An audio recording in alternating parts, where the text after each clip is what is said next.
Makanya yang bisa menampung intuisi, ilham, apalagi wangsit, ilham, intuisi, apalagi firasat dan sebagainya, itu adalah bagian otak bawah sadar itu yang bekerja. Kalau sadar nggak mampu, otak sadar kita hanya memikirkan apa yang kita lihat, apa yang kita dengar, apa yang kita pegang, kita rasakan. Selain itu yang nggak bisa bekerja. Nah itulah makanya munculnya kesadaran itu adalah adanya bukanya pintu gerbang atau peluang pada otak basar kita untuk memahami kehidupan ini. Sehingga ketika seorang itu mendengar sesuatu, bisikan atau juga melihat sesuatu yang akan terjadi, itu semuanya terjadi di otak bawah sadar kita ini. Nah makanya di situ jadi kita bicara lagi tentang masalah cuci otak dan sebagainya, brainwashing segala macam, itu juga ada permainan di situ. Iya kan? Nah itulah maksud saya. Jadi yang jadi pertanyaan tadi adalah bagaimana kita bisa membangun kesadaran.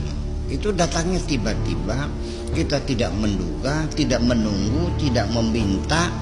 Paling-paling kita mengkondisikan kedamaian yang ada di dalam dirimu itu. Ketika engkau masih sibuk mencari materi, ketika masih ada kemarahan di hatimu, ada kekecewaan, ada penolakan terhadap segala keputusan Allah, percayalah ketika hatimu dalam keadaan gelap gulita, tidak mungkin ada cahaya yang masuk ke dalam dirimu.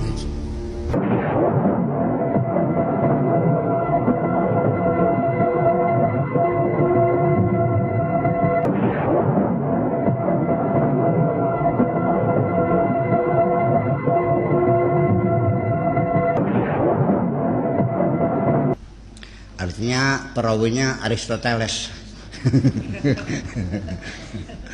Tapi betul, memang betul. Dan itu kadang-kadang orang menduga dikiranya hadis Nabi, bukan, itu hadis Yunani itu pemikiran filosofis dari Yunani di 350 tahun sebelum Masehi itu sudah muncul. Barang siapa yang mengenal dirinya berarti dia mengenal Allah. Ya ternyata mengenal diri juga tidak mudah. Umur sudah 40 tahun masih mainan pincian aja. Ya kan ternyata. Dan masih banyak sekali macam itu. Oke, saya kira macam itu.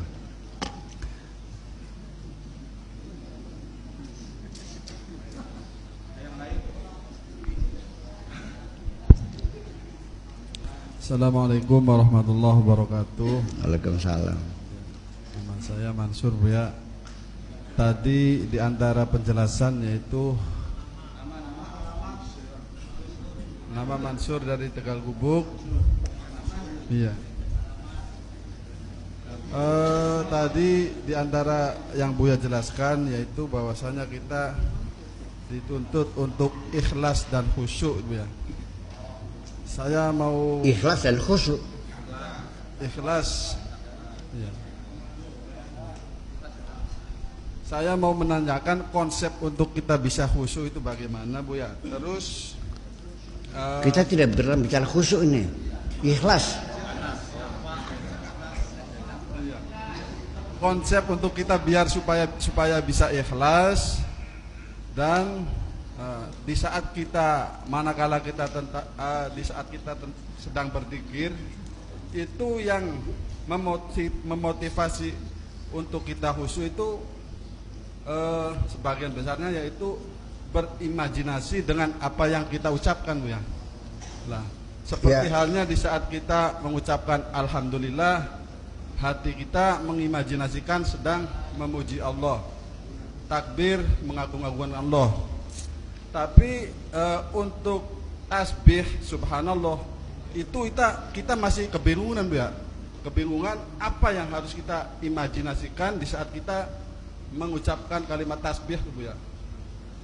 Sedangkan Buya pernah menjelaskan tasbih itu artinya kerja keras. Iya. Terus? Jadi di saat kita mengucapkan kalimat tasbih, subhanallah, subhanallah, subhanallah itu larinya pikiran kita itu mestinya kemana, Bu ya? Kalau halnya alhamdulillah, takbir itu kan mungkin mudah. Tapi untuk tasbih itu kita sedikit kesusahan, Bu ya. Nah, minta dijelaskan masalah itu, Bu ya. Terima kasih dari Ya, sekarang gini ajalah, dengan akal sederhana saya kembali bertanya. Yusabbihu lillahi ma fis samawati wa ma fil ardi. Semua apa saja yang ada di langit dan di bumi semuanya bertasbih. Oke? Nah, kan gitu, yusabbihu bertasbih. Lahu maring Gusti Allah. Ma segala sesuatu fis samawati yang ada di langit wa ma fil ardi dan apa yang ada di semuanya bertasbih kepada. Coba Anda berimajinasi matahari, bulan, Jupiter, Saturnus, Uranus, Neptunus, galaksi-galaksi semuanya pada pegang tasbih semua, subhanallah, subhanallah, kan nggak masuk akal. Tapi kalau tasbih itu artinya bekerja non-stop, bekerja siang dan malam tidak mengenal lelah, itu bisa masuk bahwa bumi kita ini sejak ledakan pertama sampai sekarang terus berputar dengan rotasi yang sama, dengan akurasi yang tinggi dan tidak pernah berhenti sekejap pun dengan kecepatan yang sama. Bulan pun demikian, dia mengorbit dengan orbit sinkron di sekitar bumi dengan ketepatan waktu yang sangat akuratnya tinggi sekali, sehingga sekian tahun mendatang sudah bisa kita hitung karena pada detik sekian, menit sekian, jam sekian posisi bulan ada di sini, sehingga akan menutupi cahaya matahari, terjadilah gerhana matahari. Saking tingginya akurasi sehingga bisa diprediksi dengan tepat. Jadi kalau semua yang ada di bumi ini semuanya bergerak dan bekerja untuk Allah, masuk akal enggak? Kalau yang baca subhanallah masuk akal enggak? Belum tak enggak? Jadi subhanallah itu artinya kita tidak pernah berhenti. Memangnya ada di bumi yang berhenti? Kalau matahari berhenti berputar, apa yang terjadi? Nggak akan ada besok. Dan tidak akan ada kemarin. Betul nggak? Nah, belahan bumi yang tidak kena matahari akan membeku jadi es, mati semua. Dan yang menghadap matahari 6 bulan kering kerontang semuanya mati. Yang menghadap terbakar semuanya, yang membelakang menjadi es semuanya. Terbayang nggak begitu? Ya. Pernah nggak 3 hari matahari tertutup oleh awan di sini? Pernah nggak? Baru 3 hari, masa belum? Sering kan? Kayak apa? Langsung drop udara, menggigil semuanya. Kalau 6 bulan mati kamunya. Kalau nggak tertutup itu. Terus kamu diam, kamu tidak diam, semuanya bekerja. Jantung kamu berdegup tidak pernah berhenti. Jantungku berdegup 71 tahun lamanya. Bop, bop, bop. Dan tetap dengan detakan 70 kali setiap 1 menit. Sampai sekarang. Itulah tasbih. Terus yang dimasalahkan apa?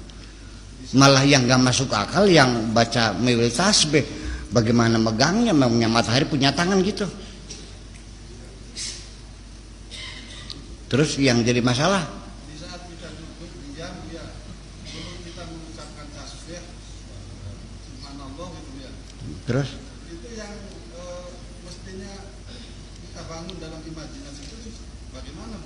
semangat kerja mau ditingkatkan. Paham nggak? Iya, jangan masa subhanallah, subhanallah orangnya tidur aja gimana lagi. Wa nahnu nusabbihu bihamdika, artinya apa bihamdika itu? Bukan alhamdulillah, bukan begitu. Artinya kerjamu siang malam non stop itu kamu lakukan dengan senang hati. Pekerjaan yang kau tangani semuanya kamu cintai semuanya tanpa keluh kesah. Terus memangnya enak mengerjakan pekerjaan yang tidak kamu cintai? Ketika kamu sudah tidak lagi mencintai istrimu, sumpah enggak? Iya. Itu lebih hamdik, itu artinya dengan segala senang hati. Sekali lagi bahwa ya boleh saja lah, ini kan penafsiran. Orang yang ngotot baca tasbih emang enggak masalah saya mah. Namanya kita adu pikiran aja. Cocok ke sana silakan, ke sini silakan memang. Cuma kalau saya ingin menerangkan sekali lagi bahwa ketika pertolongan Allah datang, idza jaa nasrullah, oke, wal fatahu, dan kota Mekah ditaklukkan, oke, wa ra'aitana sayadkhuluna fi dinillahi afwaja, dan kamu lihat orang pada masuk agama Islam berbondong-bondong. Orang Makkah pada masuk Islam semuanya. Terus apa perintah Allah? Fasabbih bihamdika, disuruh nyari tasbih, terus suruh baca subhanallah. Enggak masuk akal. Menaklukkan kota Mekah dengan biaya yang sangat mahal, dengan darah dan keringat dan nyawa korbannya untuk merebut kota Mekah, cukup dibalas dengan subhanallah subhanallah 33, lalu alhamdulillah alhamdulillah alhamdulillah, wastaghfirhu, lalu astagfirullahaladzim. Mas kakak, sekarang saya ingin menerangkan kepada kamu, fasabbih bihamdi rabbika, setelah Mekah ditaklukkan kamu harus bekerja lebih keras lagi membangun kota Mekah yang kamu cintai dan tanpa lelah. Paham? Fasabbih bihamdi rabbika wastaghfirhu, dan kamu lakukan rekonsiliasi, saling memaafkan, tidak ada dendam sejarah di antara kita. Semua adalah umatku semua. Masuk akal enggak? Kalau bukan begini bagaimana kamu menafsirkannya? Mungkin ini baru, mungkin ini baru. Ya sudah. Apa yang baru harus salah? Tetapi kalau Anda meyakininya bukan itu, maksudnya sudah baca tasbih, ya mangga, enggak masalah. Non formalitas. Maksudnya apa formalitas itu?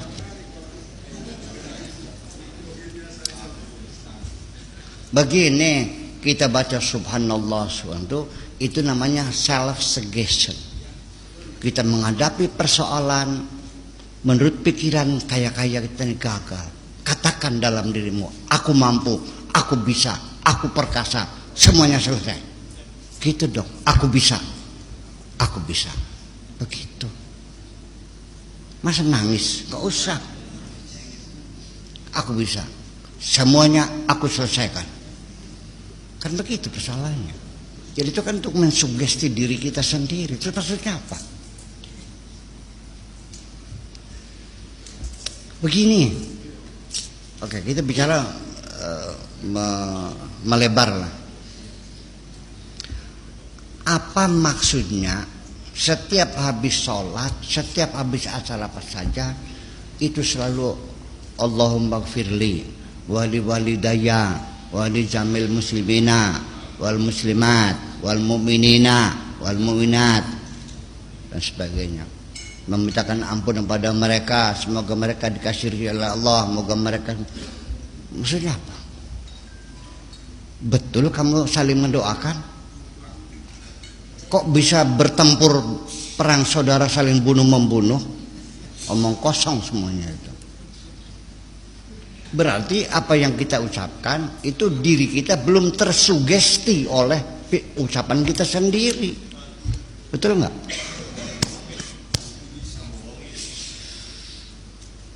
Begini, setiap kita mendoakan, mengharapkan kepada orang lain supaya mendapatkan kebaikan-kebaikan. Semoga rezekinya dilancarkan Allah, semoga penyakitnya disembuhkan. Ini kita mendoakan orang lain. Itu adalah energi positif yang ada dalam diri kita. Kita keluarkan mendoakan orang lain. Sebelum doa kita nyampe orang lain, itu kalimat-kalimat yang indah itu akan mempengaruhi diri kita sendiri. Paham nggak? Harapan-harapan baik itu akan menyentuh kebaikan pertama dirimu sendiri. Tapi sebaliknya ketika kamu mendoakan orang cilaka, kamu sendiri yang akan mendapat cilaka itu. Udah, sejak ini hizib nasor nggak usah dibaca lah.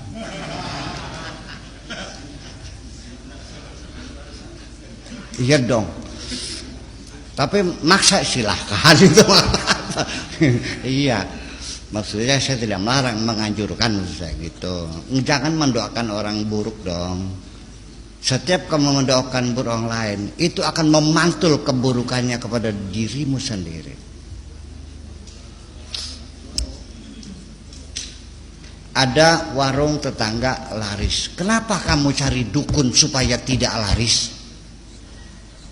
Itu kan jahat. Namanya apa itu? Dolim. Kasud.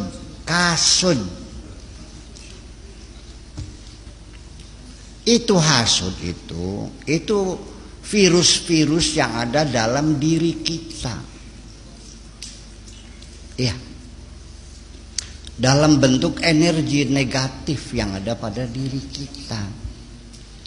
Virus-virus negatif itu ya, itu akan bereaksi kalau dia mendapat asupan dari energi gelap. Makanya wa min syarri ghasiqin idza waqab. Makanya virus itu akan beraktivitas ya, itu ketika dalam keadaan gelap malam gulita, ketika setelah malam. Makanya orang kalau malam demamnya naik, kalau pagi sembuh lagi. Paham nggak? Ada syairnya Abi Tamam menceritakan demam nih. Syairnya Abi Tamam, Abi Tamam. Wa zairati ka'anna laha hayaan. Fa innaha la tazuruni illa fil zalami. Tamuku itu seolah-olah punya rasa malu kalau datang selalu di malam hari. Apa namanya? Demam. Demam itu datangnya di malam hari. Percaya enggak? Ya karena energi gelap itu sendiri menjadi inang bagi virus-virus itu. Dan di mana itu berkembangnya virus itu? Menyemburkan, bukan meniup. Nafas itu wa min syarrin nafasati. Nafas itu itu nafas. Kalau itu mah nafakha. Jadi virus itu menyemburkan racunnya. Di mana? Fil uqadi, pada persendian ini. Pada ngilu, badannya, betul nggak? Pada ngilu. Ya, wa min syarri hasidin idza hasada. Hasidin itu orang yang hasud. Orang itu, semua orang ada rasa hasudnya ada. Tapi kan tertidur. Mulai berbahaya idza hasada, ketika sifat hasud itu beraktivitas, ketika bereaksi. Makanya kalau tidak mah gak ada masalah. Makanya misalnya hasidin idza hasada, ketika beraktivitas itu persoalannya. Terus gimana? Dikiranya tukang sihir gitu. Fil uqadi, pada simbol-simbol tambang. Nafasa terus gitu. Jadi untuk memutus usus orang, tukang sihir itu ke tambang terus tarik gitu. Itu penafsiran dulu kan begitu. Ya boleh saja. Yang tetap mikirin seperti itu ya boleh, nggak apa-apa. Ini mah kita lagi mencari alternatif. Mungkin nggak kalau hasil begitu? Ya mungkin. Pokoknya yang penting asal maju ngakal bela. Yang penting masuk akal kan? Iya. Gitu. Saya kira seperti itu. Jadi wiridan kita itu sebetulnya adalah termasuk dalam self suggestion, mensugesti diri kita sendiri. Ya, namanya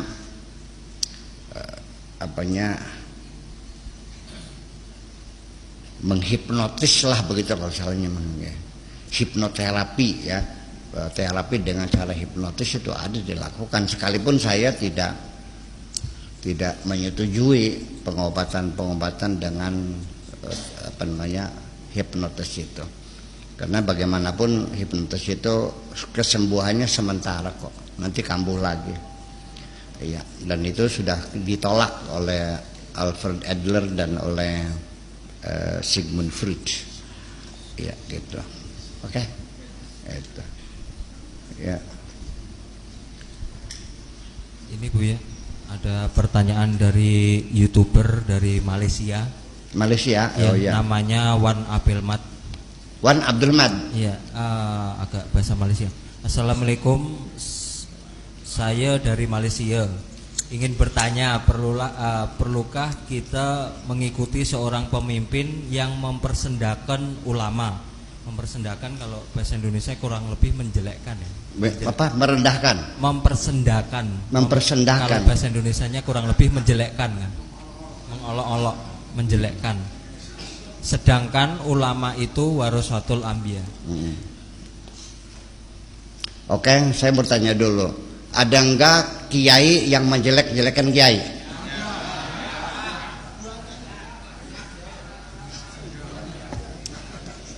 Yang memusuhi kiai siapa? Jadi sikap itu ya bukan sikap ideologi, itu mah sikap temperamen seseorang. Tidak menjadi tolak ukur, ya kan gitu. Apa yang diucapkan. Mari kita mencari bukti perbuatanmu, bukan perkataanmu.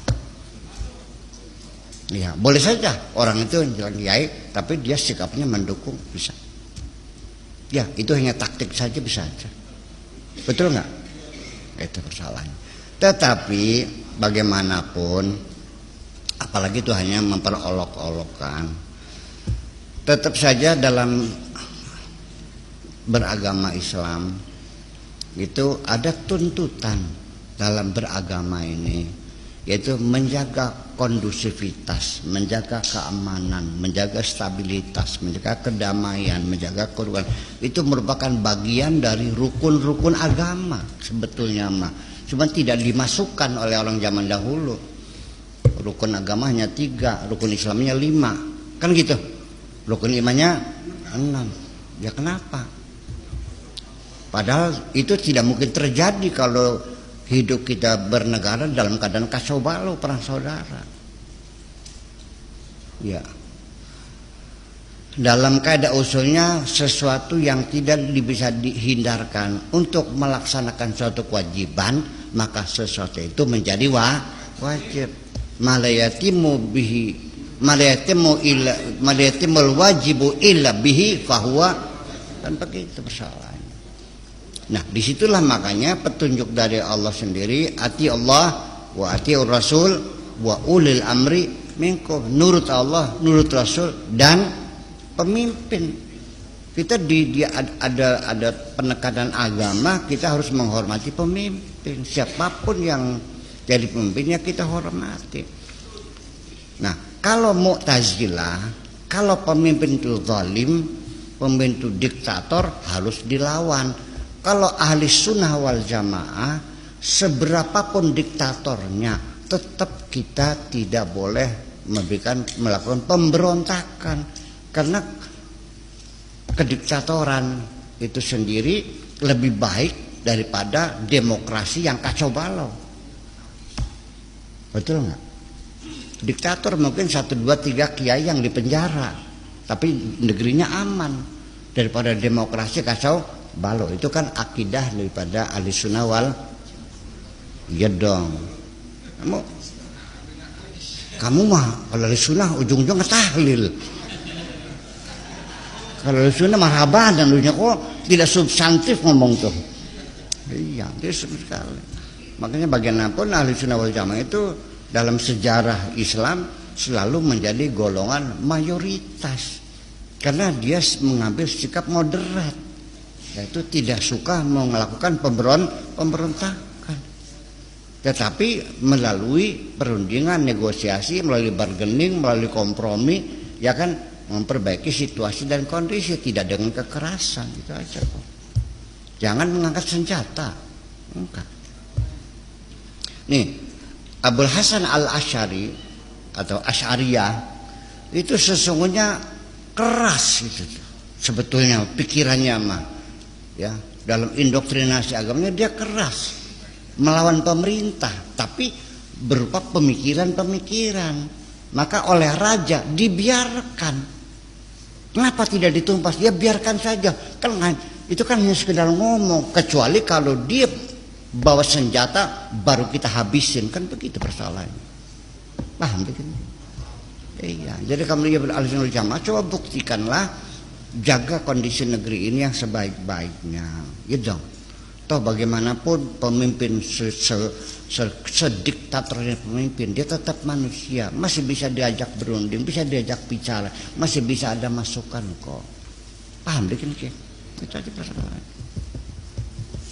Karena tidak menguntungkan sama sekali pemberontakan separatisme seperti tidak menguntungkan. Tetap komitmen kita menjaga keutuhan NKRI. Oke. Oke, silakan yang lain.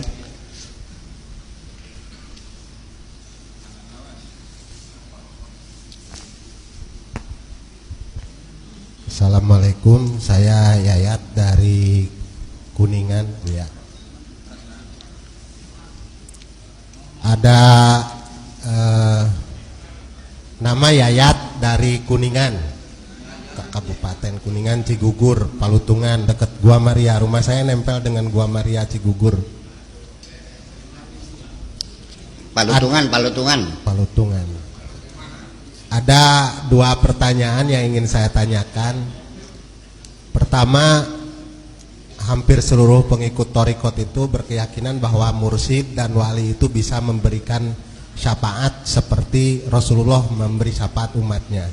Apakah memungkinkan wali dan mursyid thariqat itu memberikan syafaat di akhirat sebagai juru selamat? Kemudian ketika sebelum kesini itu saya mampir di pom bensin sebelum perbatasan Cirebon. Beliau tadinya saya ngobrol dengan orang itu yang nungguin toilet, kerja di pom bensin sebelah di sini. Mau kemana? Saya bilang mau ngaji di Buya Syakur. Wah, katanya di Buya Syakur mah menengah ke atas katanya. Apa sih? Oh, menengah ke atas. Saya emang nggak bisa. Ya. Terus katanya itu kajiannya thariqat katanya, dan kalau thariqat tuh harus juhud katanya. Tolong tanyakan apa bernilai ketika kita juhud karena ditinggalkan oleh dunia katanya. Karena juhud yang baik itu menurut dia itu adalah meninggalkan dunia. Tetapi seperti puisi Buya tadi, mencintai Tuhan hanya karena gagal cinta. Artinya apakah nilainya sama orang yang meninggalkan dunia dan jadi juhud, atau dengan yang juhud terpaksa karena ditinggalkan oleh dunia, usaha bangkrut, jadi miskin dan lain-lain, ujung-ujungnya wislah juhud saja. itu nilainya sama nggak? Terima kasih. Ini banyak substansi pertanyaannya. Pertama, saya masalah mursyid bisa memberikan syafaat, itu saya tidak akan menyalahkan. Silakan kalau ada orang ahli tarekat meyakini itu ya silahkan. Saya tidak akan menyalahkan. Tetapi saya siap berbeda pendapat. Kalau saya mah tidak. Yang memberikan syafaat itu secara tekstual itu hanya Kanjeng Nabi Muhammad Shallallahu Alaihi Wasallam. Selain beliau itu tidak ada. Dalilnya ada nggak? Ada. Ini kan zaman sekarang kan mana dalilnya kan gitu. Ada nggak dalilnya? Ada. Wala taziru waziratu wizra ukhra wa in tadu muthqalatun ila himliha la yuhmalu minhu syai'. Masing-masing orang memikul dosanya sendiri-sendiri. Apabila orang diberi beban memikul dosa orang lain, pasti meletet. La yuhmalu minhu syai', pasti akan meletet, nggak bisa, nggak mampu. Kita sudah cukup dosa terlalu banyak, boro-boro bisa mikul dosa kamu. Apakah kamu yakin bahwa mursyidmu tidak berdosa? Menurut saya yang tidak berdosa hanya satu, Nabi Muhammad Sallallahu Alaihi Wasallam. Saya tidak menyalahkan, tapi kalau saya punya keyakinan semacam ini juga tolong saya jangan disalahkan juga. Kalau kamu menyalahkan, tak salahkan maning siranya. Iya, tidak masalah. Itu. Kemudian juga ingin saya nyatakan, saya proklamirkan, itu adalah komentar orang yang belum kenal, belum ketemu dan belum mengerti tentang saya. Saya ingin mengatakan dengan sesungguhnya saya bukan mursyid dan saya tidak punya tarekat apapun. Tarekat saya kalau ada boleh sebutkan namanya tarekat rasionaliyah. Tarekat rasionaliyah itu. Nah, kemudian kalau Anda ikut saya silakan, saya gak pernah ngajak kok. Iya, nanti kalau sudah sampai di tengah lautan bersama saya pun jangan pernah bertanya mana tepinya. Silakan cari sendiri, aku tidak bertanggung jawab.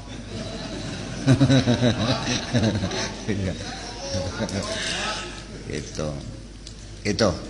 Yang ketiga,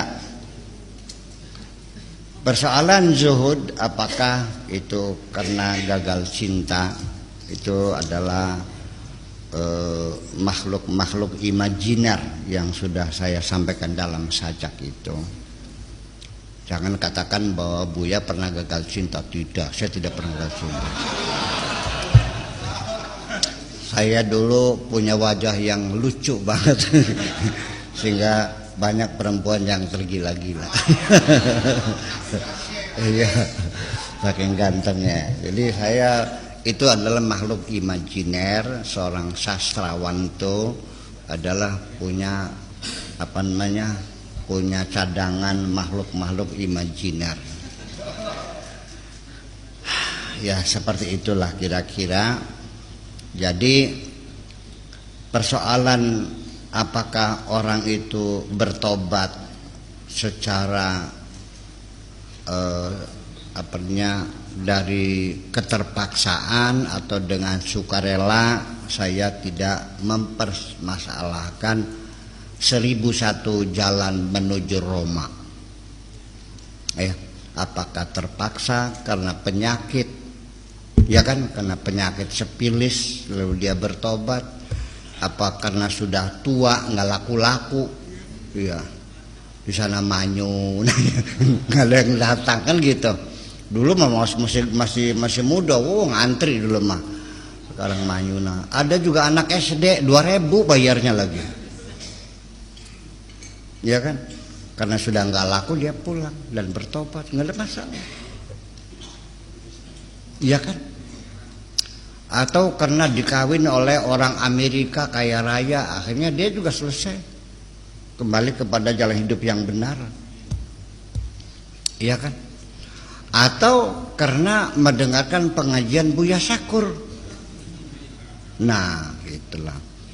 Jadi karena apabila proses pertobatannya karena mendengar nasihat-nasihat dari proses evaluasi, renungan-renungan kan gitu, dan muncul kesadaran padahal dia sedang laris-larisnya. Bayangkan sekali eksekusi itu 2,5 juta, dan 80 mah lain tuh mah.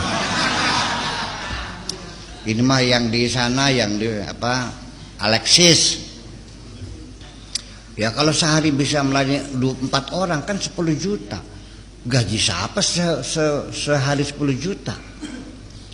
Kan gitu.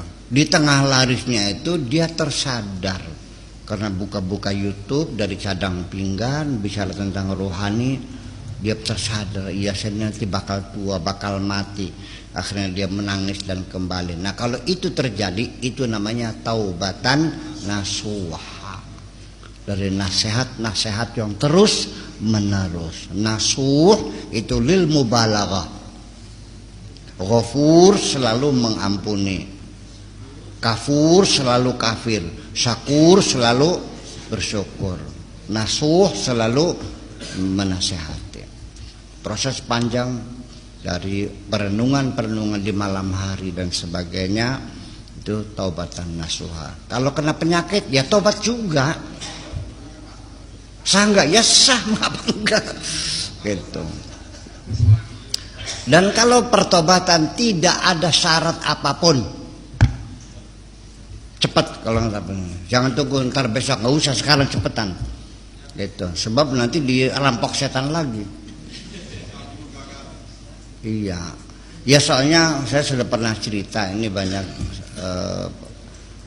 pendatang baru yang mungkin belum pernah, tapi saya ceritakan lagi. Ada seorang pelacur, ya artinya 4 tahun lah dia melacur, udah bisa beli rumah, bisa beli tanah, bisa beli mobil. Memang niatan dia hanya untuk menyambung kehidupan, sudah punya tanah, punya mobil kan sudah selesai, sudah bisa pulang lagi kan untuk sehari-hari. Akhirnya dia pengen bertobat kembali kepada jalan yang benar karena sudah punya sawah 4 hektar, punya rumah, punya mobil, sederhana lah. Datang ke kiai minta dibimbing tobat. Kata kiainya, kamunya dosa apa minta tobat? Tuh saya lembuk Jakarta. Terus kiainya ditanya, apa yang kau peroleh selama melacur 4 tahun di Jakarta itu? Dia bilang punya sawah 4 hektar, punya rumah, punya mobil, saya ingin kembali ke jalan yang benar. Kata kiainya, mana mungkin tobat bisa diterima kalau kamu masih makan hasil melacur. Itu kan uang haram. Bagaimana mungkin orang bertobat makanannya tetap uang haram itu? Jadi gimana? Ya buang semuanya, kembali kepada yang benar. Mari saya tuntun tobatnya. Mikir loh, wah melarat maning makanan mah. Ya kalau besok kau miskin lagi. Jadi gimana? Ya berarti nggak jadi tobatnya. Itu kan semacam itu. Jadi ya tolong ini para ustadz, para kiai ini kalau ada terlembuk bertobat segera, yuk mandi, ayo kita sholat taubat namanya, sholat taubat. Ya. Kalau siang ya boleh 4 rakaat langsung. Tapi kalau malam sholat sunnah itu kalau madzhab Syafi'i ya 2 rakaat salam, 2 rakaat salam. Jadi sholat taubat juga sama 2 rakaat salam, 2 salam. Kalau mazhab lain boleh sholat sunnah di malam hari juga langsung 4 rakaat. Tarawih 4, 3 boleh. Kalau kita ya 2 salam, 2 salam, 2 salam, salam. Jadi tidak ada persyaratan apapun, segera bertobat. Nah setelah bertobat nanti saya yakin kalau tobatnya itu betul, secara otomatis ya itu langsung oleh Allah sendiri reprogramming itu terjadi, diinstal ulang oleh Allah Sehingga nanti yang terjadi adalah peningkatan kualitas hidup. Itu aja persoalannya. Jadi ya bukan dibawa, ya itu kita nggak usah ikut masuk urusan itu mas, sudah bertobat selesai. Nanti juga dia dermawan kok. Coba orang bertobat itu, nah setelah bertobat lalu kita lihat ada perubahan enggak setelah bertobat. Kalau enggak ada ya bohong namanya. Tadinya medit, bertobat anggar medit, bohong.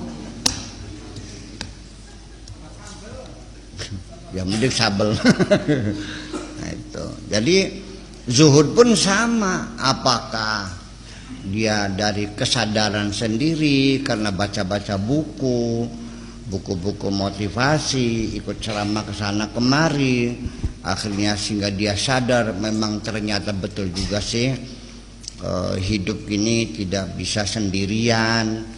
Kita tidak mungkin kaya sendirian, sehat sendirian, aman sendirian, ya tetap harus bersama-sama, nggak mungkin bahagia sendirian.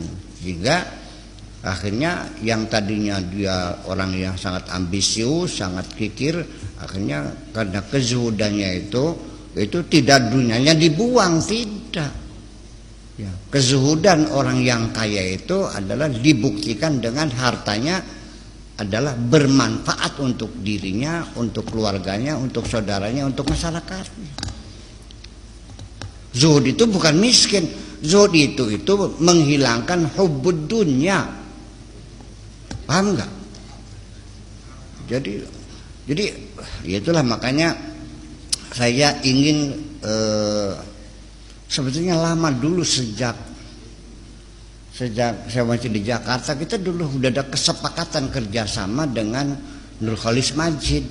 Saya akan fokus yaitu membongkar kembali simbol-simbol agama, terma-terma itu yang sementara ini diucapkan orang secara stereotip, asal ngomong tapi nggak tahu maknanya. Tiap hari ya takwa, ya zuhud, ya sabar, macam-macam, tapi nggak ada yang paham sebenarnya. Hanya mengulang-ulang sakinah, mawaddah, warahmah masuk kantong semua tiga-tiganya. Ya kan nggak paham sih. Nah, itu. Ya, tapi akhirnya kita tidak tercapai, akhirnya ya kita pisah, kita pulang ke kampung, ke ke Cadang Pinggan, ke Kertasemaya. Nah, tapi itu pemikiran semacam itu yang sekarang kita gelar adalah ide-ide yang dulu semacam itu adalah mencoba mengurai kembali terma-terma agama itu, bahwa zuhud itu bukan marak. Nabi Sulaiman zuhud enggak? Yang jadi orang yang paling terkaya di dunia orang zuhud bukan?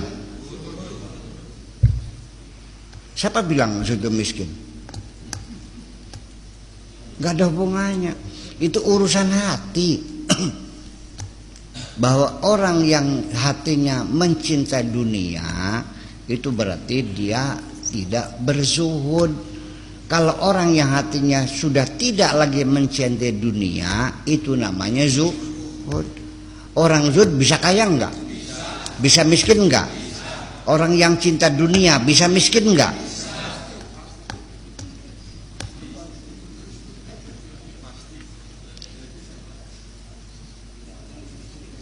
Apa perlu saya ceritakan lagi cerita Qasasul Aulia, cerita-cerita para wali, ceritakan lagi? Cerita lagi? Oke, biar tahu aja. Ada seorang murid ya berguru pada seorang mursyid, sudah lama, artinya sudah puluhan tahun lah gitu.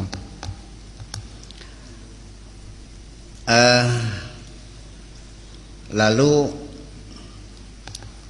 artinya dia itu berguru pada seorang mursyid yang miskin, artinya rumahnya gubuk di pinggir pantai, sehari-hari usahanya hanya menjala, dan dia zuhud dalam artian dapat ikan berapa saja, yang dimakan secukupnya, yang lain dibagikan. Dapat 5, yang dimakan 1, yang 4 dibagikan setiap hari. Nah, si santri ini kepengen belajar yang lebih tinggi lagi, cari mursyid yang lebih tinggi lagi, seizin mursyid. Dan itulah makanya saya potong dulu cerita ini. Kalau seorang mursyid yang benar, ketika ada santri ingin pindah ke mursyid yang lain, akan didorong, mangga niku saya, niku alim, niku apalagi saleh, disanjungnya.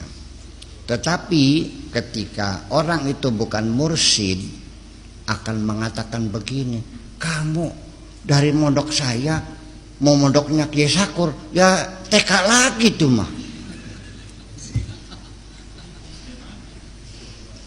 Itu ada. Sudah SMA mondok Kiai Sakur, ya TK lagi tuh mah. Bisa apa sih? Bisa apa sih gaji Sakur tuh? Itu kan realitas sehari-hari. Dan saya tidak marah, ya udah biarin aja. Emangnya gue pikirin. Itu dia mursyid benar. Ya kan gitu, mangga silakan. Malah direkomendasikan ada mursyid yang lebih tinggi dari saya, namanya Syekh Abdullah. Di sana. Adanya di sana di Lebanon, di sana di Syam. Nyari Abdullah masuk kampung luar kampung, mubes sampai lorong-lorong semuanya, enggak ada namanya Syekh Abdullah mursyid tuh. Ada cerita dulu tukang kayu tapi sudah nggak tahu pindah kemana, nanya kemana. Hanya satu-satunya namanya Abdullah itu adalah orang yang terkaya di daerah situ tuh. Rumahnya kayak istana, kan gitu. Nggak masuk akal, mana mursyid zuhud rumahnya kayak istana begitu. Tapi karena jangan sampai pulang hampa, penasaran, coba aja barangkali iya kan gitu. Ditunggu, otaknya sudah nggak masuk akal, masa waliullah rumahnya istana seperti itu. Tiba-tiba setelah sore datang, naik kuda kencana, keretanya berlapis emas, tambah melotot lagi, mana mungkin. Tapi penasaran nanya. Nah betul, setelah dia datang belum ngomong apa-apa, si mursyid tadi mengatakan, kamu dari Irak? Iya. Ayo masuk sini. Di dalamnya pembantu-pembantunya cewek-cewek cantik-cantik. Ini wali apa nih, wali dalban gitu. Lalu akhirnya saya kesini pengen belajar, minta bimbingan, minta irsyad wal wa'ad.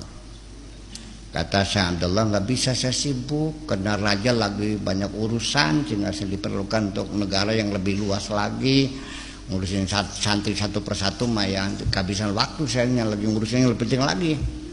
Itu, jadi ya pulang lagi aja lah. Lalu akhirnya, tapi tolong nanti pulang lagi aja, dia masih bisa membimbing kamu lebih jauh lagi, dia juga hebat. Tapi tolong sampaikan, ini otak jangan mikiri dunia saja. Paham?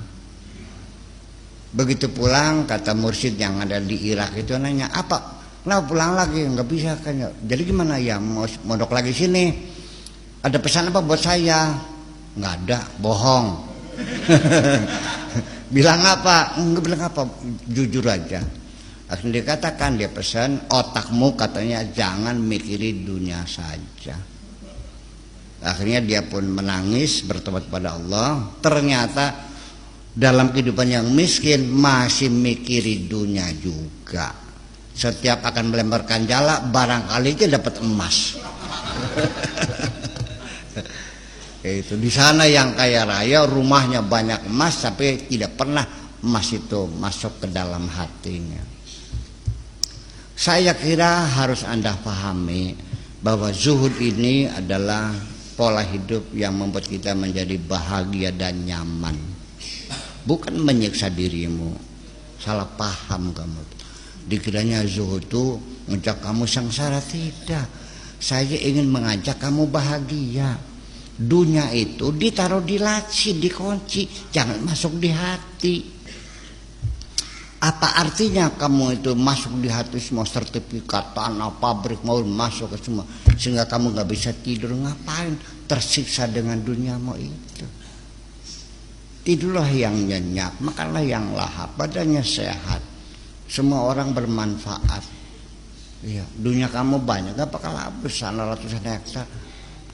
Terus sudah masukkan di laci, sudah simpan sertifikat mah di laci, ngapain ditaruh di hati?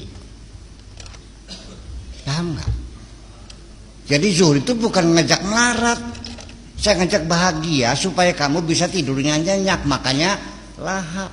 Karena sampai sekarang terlalu banyak orang yang kaya raya tapi tidak punya waktu untuk menikmati hartanya. Daripada kita tidak bisa menikmati hartanya, masih mending kita tidak punya harta tapi makan lahap, tidur nyenyak, badan sehat. Yakin nggak bahwa kebahagiaan faktor yang paling substantif adalah kesehatan? Yakin nggak? Pak Yayat boleh, mau nggak saya kasih sawah 200 hektar? Mau nggak? Tapi itu cuci darah tiap hari.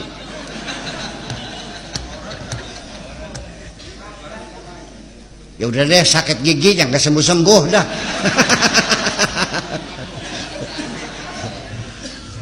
Ternyata kebahagiaan itu ketika badan kita sehat, makan apa saja enak. Kesehatan rohani, kesehatan jasmani. Jasmaninya sehat, rohaninya sehat. Kalau jasmani penyakitnya pilek, flu, kanker, tumor, ya kan diare. Kalau rohani hasud, dengki, syirik, musyrik, ya kan gitu. Rohani dan jasmani kita sehat, tidurnya nyenyak, makannya lahap, badannya sehat, rezekinya lancar, istrinya sayang, anak-anaknya lucu-lucu, temannya banyak. Itu apa lagi? Kurang.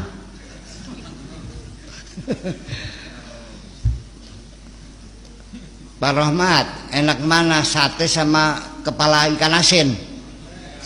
Kalau giginya sakit, makan ikan asin tapi giginya sehat. Jadi yang enak tuh satenya apa giginya yang sehat? Iya. Jadi terlalu bodoh orang yang mencari materi tapi harus mengorbankan kesehatannya. Itu orang yang paling goblok sealam dunia. Setuju nggak? Dodol ditukar sama teh kotok. Dodol ditukar dengan sembelek lantung. Sembelek lantung tuh teh kotoknya. Bahasa Indonesianya tai ayam. Ya karena kalau mirip-mirip ireng semu-semu coklat. Berlian ditukar dengan beling, ya goblok namanya. Nah, itu. Makanya jadi zuhud itu bukan menyengsarakan tapi membahagiakan dirimu. Kamu kaya tapi bisa menikmati kekayaanmu.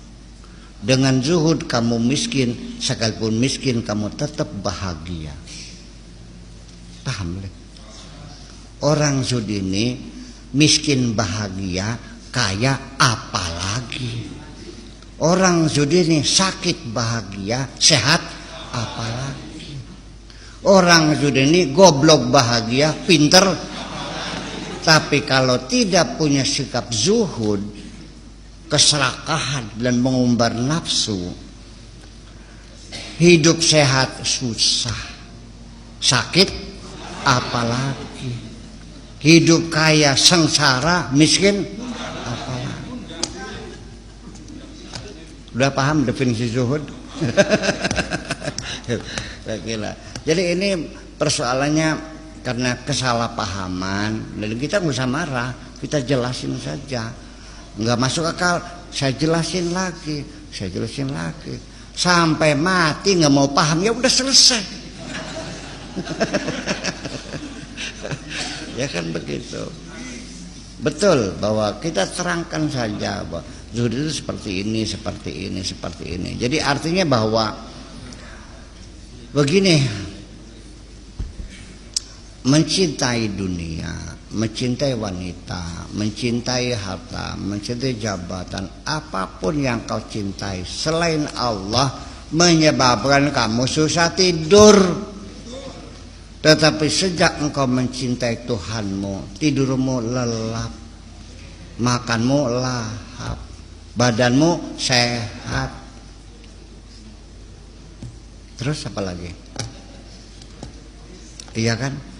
Nah, jadi artinya nanti terma-terma agama ini takwa, sabar, zuhud, apalagi ikhlas, qanaah, banyak sekali. Itu perlu kita bongkar kembali, kita susun kembali dengan definisi-definisi yang mudah dipahami. Kalau tidak menjadi stereotip, mengulang-ulangi omongan yang kamu tidak paham. Kalau ngomong tidak paham namanya beo. Assalamualaikum, assalamualaikum. Enggak. Oke, masih ada pertanyaan lagi? Ada, ya, bangga. Satu lagi aja ya. Ini Iya, iya. udah jam 1 lewat. Ya.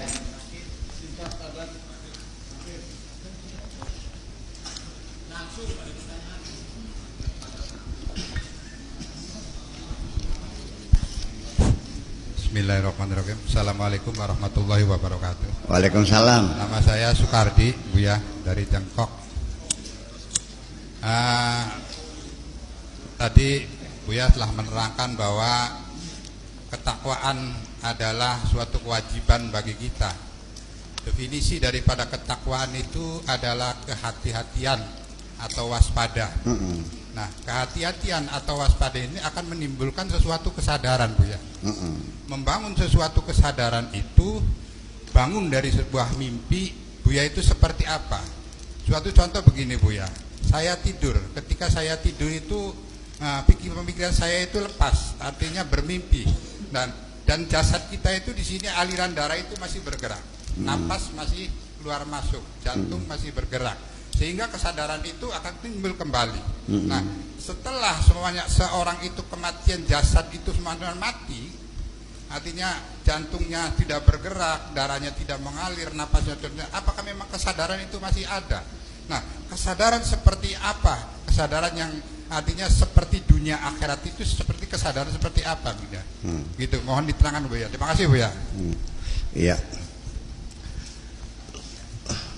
Otak kita ini ada dua macam. Otak kanan, otak kiri. Kan begitu? Kalau otak kiri itu urusannya matematika, apalagi fisika, ya kan gitu. Kalau otak kanan itu bahasa, filsafat, kesenian, ya. Tetapi otak kita sendiri dalam jaringannya itu yang tercatat semuanya itu sekitar 10 miliar sel yang berfungsi itu semuanya itu dalam komunikasi antara satu sel dengan yang lain. Itu ternyata hanya sebagian kecil komunikasi antar sel itu yang kita sadari, yang disebut dengan al-aqlul wa'yi, akal sadar. Jadi yang 99% itu adalah al-aqlul la wa'yi, akal tidak sadar. Semuanya dikomandokan oleh otak kita ini. Kenapa orang itu stroke tidak berfungsi? Karena jaringan selnya udah rusak. Cuma dari otak. Apa yang kita sadari? Mata saya melihat lampu, ini cahaya berapa watt bisa saya hitung, gelas kopi, rokok, asbak, mikrofon, kitab, mencalah sekitar kita, santri-santri yang berkumpul di sini ngaji, ya kan gitu. Sekarang kita sadar jam 1 lebih 10 menit sekarang ya. Ntar udah pulang, ini pertanyaan terakhir, dan sebentar lagi kita pulang. Nanti kita sadar sebentar lagi juga saya harus bersalaman dengan saudara-saudara kita semuanya. Itu semuanya ada dalam otak sadar kita. Kita semua itu prosesnya adalah tidak tidak mudah seperti itu. It's very very sophisticated, sangat sophisticated sekali. Dari gerak hati kita ingin minum, itu tidak langsung ini, itu prosesnya dikirim ke otak dulu. Otak yang memproses, otak yang memerintahkan otot angkat saya, otot apa namanya, otot lurik kita, ada otot lurik ya. Ya, otot angkat ini bergerak, akhirnya bergerak dan kemudian didekatkan ke mulut. Otak kita juga merintahkan buka mulutmu. Itu semuanya adalah otak sadar kita. Itu hanya 1% juga kurang. 99% otak kita bekerja dan kita tidak sadari. Apa Anda sadar perintah otak kepada rambutmu yang memanjang setiap saat? Apakah Anda sadar bagaimana jantung itu memompa darah dan mengalir sekujur tubuh? Apakah Anda sadar di dalam dirimu ada peperangan antara virus dengan leukosit Anda? Apakah Anda tahu di dalam darah Anda ada partikel asing yang berbahayakan? Anda tidak tahu. Mereka bekerja sendiri tanpa kamu sadari. Dan ini pekerjaan yang rumit sekali. Dalam sehari saja itu sel-sel yang rusak sekitar 18 miliar sel. Dan di malam hari ketika Anda tidur, otak kita bekerja mengganti sel yang rusak itu. Dan itu kita tidak sadar. Paham? Nah, makanya yang bisa menampung intuisi, ilham, apalagi wangsita, wangsit, ilham, intuisi, apalagi firasat dan sebagainya, itu adalah bagian otak bawah sadar itu yang bekerja. Kalau sadar nggak mampu, otak sadar kita hanya memikirkan apa yang kita lihat, apa yang kita dengar, apa yang kita pegang, kita rasakan. Selain itu yang nggak bisa bekerja. Nah itulah makanya munculnya kesadaran itu adalah adanya bukanya pintu gerbang atau peluang pada otak basar kita untuk memahami kehidupan ini. Sehingga ketika seorang itu mendengar sesuatu, bisikan atau juga melihat sesuatu yang akan terjadi, itu semuanya terjadi di otak bawah sadar kita itu. Nah makanya di situ ya ini kita bicara lagi tentang masalah cuci otak dan sebagainya, brainwashing segala macam. Itu juga ada permainan di situ. Iya kan? Nah, itulah maksud saya. Jadi yang jadi pertanyaan tadi adalah bagaimana kita bisa membangun kesadaran. Itu datangnya tiba-tiba. Kita tidak menduga, tidak menunggu, tidak meminta. Paling-paling kita mengkondisikan kedamaian yang ada di dalam dirimu itu. Ketika engkau masih sibuk mencari materi, ketika masih ada kemarahan di hatimu, ada kekecewaan, ada tidak penolakan terhadap segala keputusan Allah, percayalah ketika hatimu dalam keadaan gelap gulita, tidak mungkin ada cahaya yang masuk ke dalam dirimu itu. Kamarmu itu hatimu gombal, sendal bodol, ember bodol, sertifikat, BPKB, apalagi? Ya, cewek, mobil, duit, rungsem, kamar itu padat dengan barang-barang yang enggak jelas. Nah, ketika kamar di dalam hatimu itu dalam keadaan padat, sesak dengan barang-barang, bagaimana mungkin saya memasukkan cahaya dan akan membuat terang dalam ruangan itu? Paham? Jadi kalau Anda ingin cerdas, ingin mendapat intuisi itu, buang semuanya itu. Kosongkan semuanya itu. Percaya enggak? Yaitu termasuk dosa-dosa yang kamu lakukan, itu tembelek-tembelek semua itu. Iya, yang bau busuk semuanya itu bersihkan semuanya, kosongkan semuanya. Kalau sudah kosong blong, tidak ada apapun, makanya buang semua Tuhan-Tuhan yang ada di dalam hatimu itu. La ilaha, tidak ada Tuhan apapun.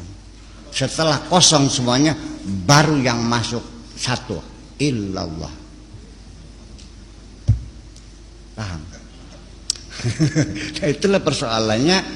Anda bisa buktikan aja dulu. Coba stop dari maksiat-maksiat yang menjadi kebiasaanmu itu. Ya kan? Nih mulut tukang reh orang, diam, diam. Belajar minimal, kamu akan tergoda. Sudah belajar kepengen tidak menjelek-jelekan orang, tidak menyalahkan orang, tapi kadang-kadang teman datang kita terlupa. Artinya kan ngerasain orang juga mengobat orangnya. Kalau sadar sudah tinggal pergi. Mau kemana? Mules gitu aja. Iya, seperti itu. Jadi nggak mungkin orang yang otaknya kotor itu. Jadi para ilmuwan pun itu pada saat-saat dalam keadaan renungan yang dalam. Ya, bukan dalam keadaan kesibukan. Nah, itulah makanya kadang-kadang kita juga sering mendapat intuisi untuk membuat sajak-sajak yang bagus. Itu tidak ada kepastian. Kadang-kadang sedang berak juga muncul kok. Ya cepet cepok kagian. Nanti keburu lupa lagi. Kan begitu. Tapi itu pikiran-pikiran yang berlian ini itu kan muncul di mana saja, dalam mimpi, bangun tidur, akan tidur, lagi berak, lagi makan, pokoknya gimana. Sebab kejernihan kita itu tidak mesti di dalam masjid. Belum tentu orang dalam masjid pikirannya bening kok. Betul nggak? Buktinya lagi sholat mikirin istrinya tetangga aja. Terjadi nggak? Terjadi. Itu makanya. Jadi itulah makanya. Nah, bagaimana cara untuk menjernihkan hati dan pikiran kita? Para ulama solehin, para aulia, semua itu i'tizal. Namanya uzlah, menyendiri, cari tempat yang sepi. Nabi Muhammad merenungnya di gua Hira, Nabi Musa di gunung Tur Sina, Nabi Ibrahim di padang pasir, Nabi Khidir di lautan, Siddhartha Gautama di hutan. Nah, saya ini di hutan. Jadi Siddhartha Gautama dong.